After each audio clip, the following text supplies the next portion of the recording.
Maximum গাছ আমি দানা থেকে চারা তৈরি করেছি এবং সেই চারা থেকে গাছ বড় হয়েছে। এবার আজকে আমি দেখাবো ইনকা গাছের পরিচর্যা।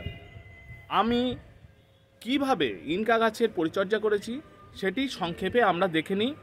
আশা করি আমার ভিডিওটি খুব ভালো লাগবে। আমার চ্যানেলে সব ভালো ভালো ভিডিও আছে, আপনারা দেখুন।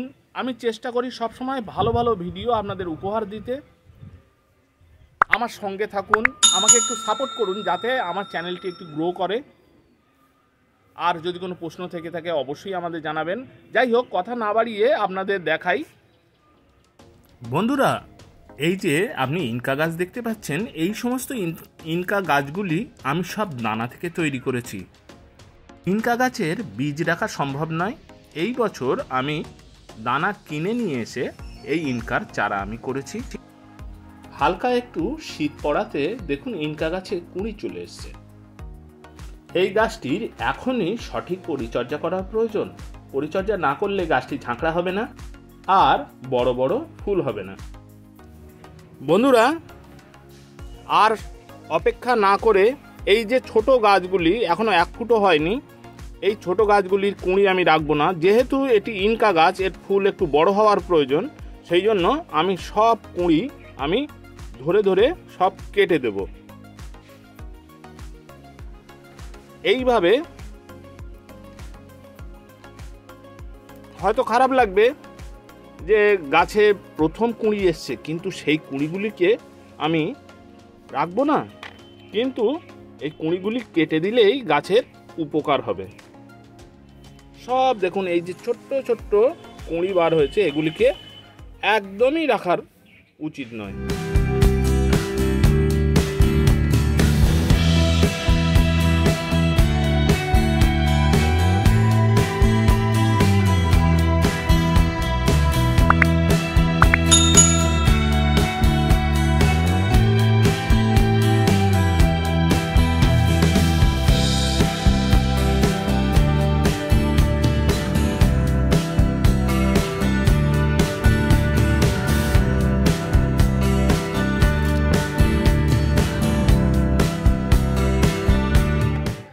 এই দেখুন আমি সব কুঁড়িগুলি কেটে ফেলেছি।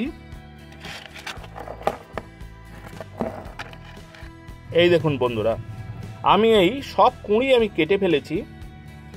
এইবার গাছকে আমার একটু খাবার দিতে হবে।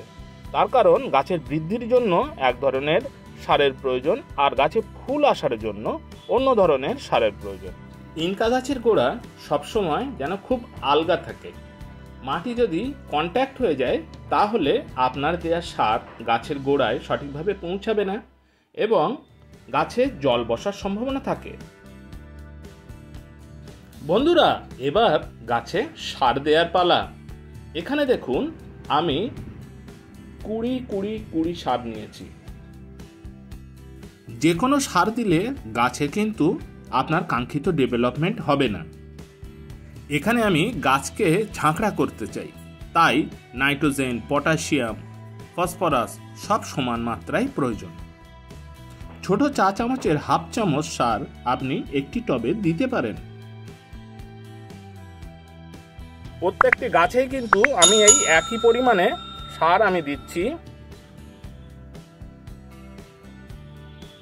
পরিমাণ যেন আপনার বেশি না হয় সেটি আপনি খেয়াল রাখবেন। আর দেব সরিষার খোল পচানো সার।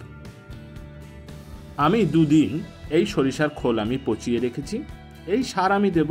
তার কারণ ইনকা গাছ খুব তাড়াতাড়ি আমার গ্রো করানোর দরকার, সেই কারণে এই বুস্টার ডোজের প্রয়োজন।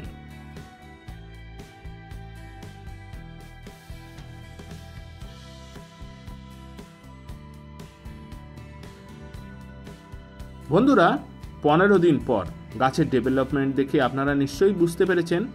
এই ফুল ছেটে দেওয়া এবং গাছে ভালো করে সার দেওয়ার ফলাফল হাতে কলমে আপনারা দেখতে পাচ্ছেন। আশা করি আমার এই ভিডিওটি আপনাদের ভালো লেগেছে। যদি ভালো লাগে একটি লাইক দেবেন, আর আমার চ্যানেলে যদি নতুন হয়ে থাকেন তাহলে আমার চ্যানেলকে সাবস্ক্রাইব করে রাখবেন।